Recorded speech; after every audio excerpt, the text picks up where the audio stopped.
Hi, I'm Maria Theohara Silvello Sews on social media. Welcome to Sew Organised Style Podcast. Grab a cuppa and relax with us. For anyone who sews, the Sew Over 50 Instagram account editors want to see your makes for September. When you post your latest makes on Instagram, continue to use the hashtag SewOver50 as well as the hashtag SewOver50September, all one word. Currently, there are over 243,000 posts using the tag SewOver50.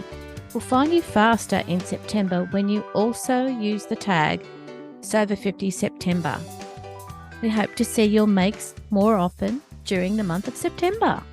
Now back to this series of podcasts to give you a taste of the range of textile artists in the next Making Zen Online Retreat from the 25th to the 29th of September this year.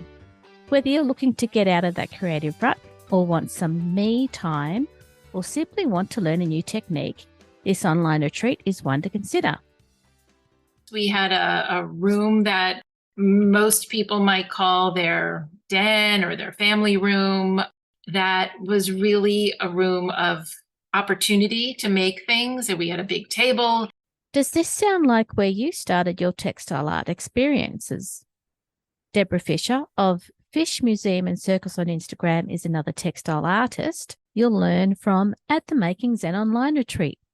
Hi, how are you? Good, Deborah. How are you? Good. Thank you for coming onto the podcast for the Making Zen Online Retreat. Oh, I'm happy to be here. Deborah, I have the details about your retreat video that we'll be watching. Mm-hmm. So to get started, where can listeners find you online? My website is fishmuseumandcircus.com, and I am on Instagram at Fish Museum. Thanks, Deborah, for letting our listeners know. I'll have your social media links on the podcast website.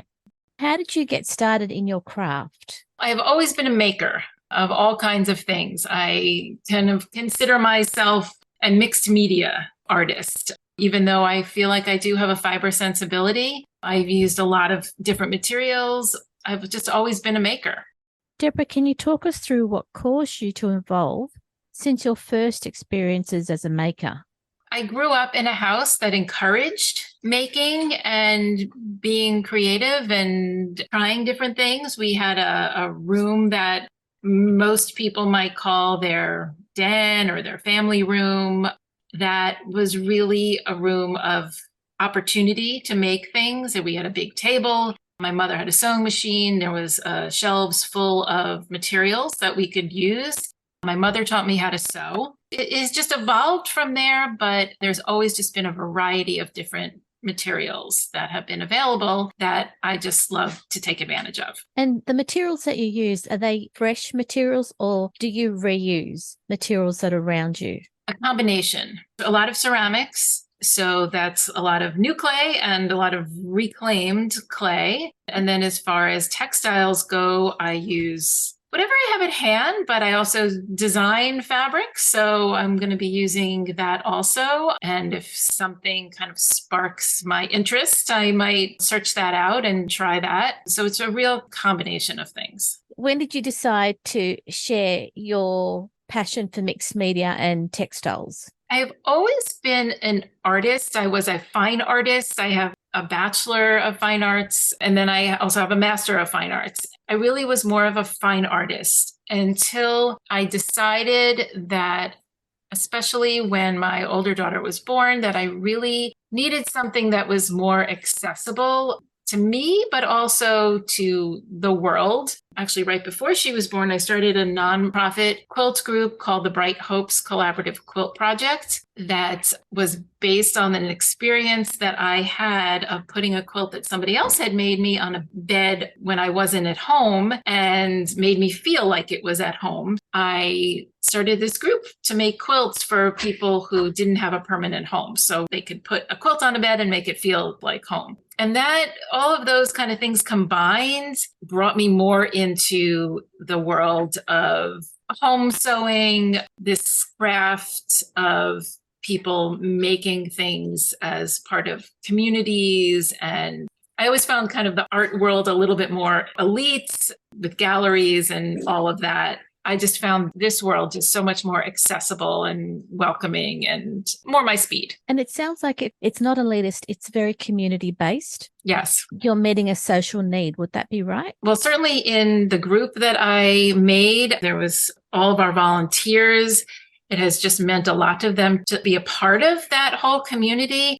And then feeling like everybody in this community in general is there to help everybody else and to have everybody succeed. And I think that that's just a really nice way to be. It's a good environment to be in because you can get yourself into all sorts of different environments, but that sounds like one that the people who are in it cherish it. I think we know what we have and appreciate it.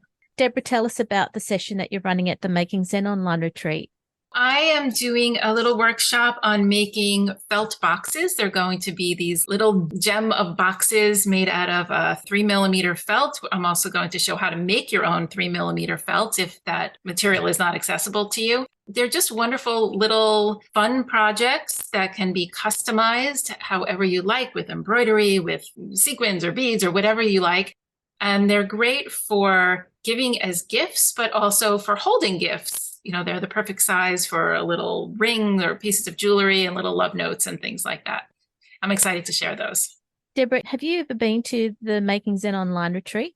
Yes, I was so happy to be able to watch some of the events in the spring. I know that you're running the workshop on the small felt boxes, but what people will see, and those who have been to the retreat will know, on the Facebook group of the people who go to the retreat, they are wonderful in sharing what they've made based on the workshops that they see at the retreat.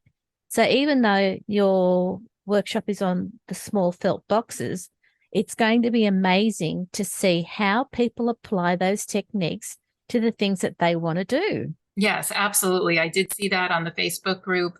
For anybody who was part of the spring sessions, I could actually see some of those techniques being used on these boxes. I think it'll be really exciting. I think that's another part of the retreat that I love supporting is not only the textile artists like yourself, Deborah, who are running these workshops that people continue to have access to, but looking at how inspired people become and then they share their makes on the Facebook group. Yeah, it's been fun to watch. Yeah, it has. And that continues many months after the retreat has actually run. So I think we're really lucky to be in that space. Yes. Deborah, thank you so much for coming on to the podcast for the Making Zen Online Retreat.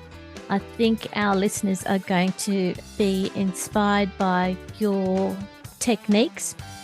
We've now heard that you have taken your fine arts training and are applying it to the community to provide us with inspiration. Well, thank you, Maria, so much for having me. I'm really looking forward to the event. Yes, so am I. Thank you again, Deborah. Bye. This podcast series is produced and edited by me, Maria Theoharis, in partnership with Kate of Zen Stitching, sound by bensound.com. Make sure you subscribe to Soul Organized Style podcasts on all good podcast apps. If you want to hear from previous Making Zen Online Retreat guest textile artists, they're also available in our archive. And if you can, consider supporting the production of this podcast on Patreon. So the Making Zen Online Retreat is in September from the 25th to the 29th. We look forward to joining you at the Making Zen Online Retreat. Stay safe, everyone.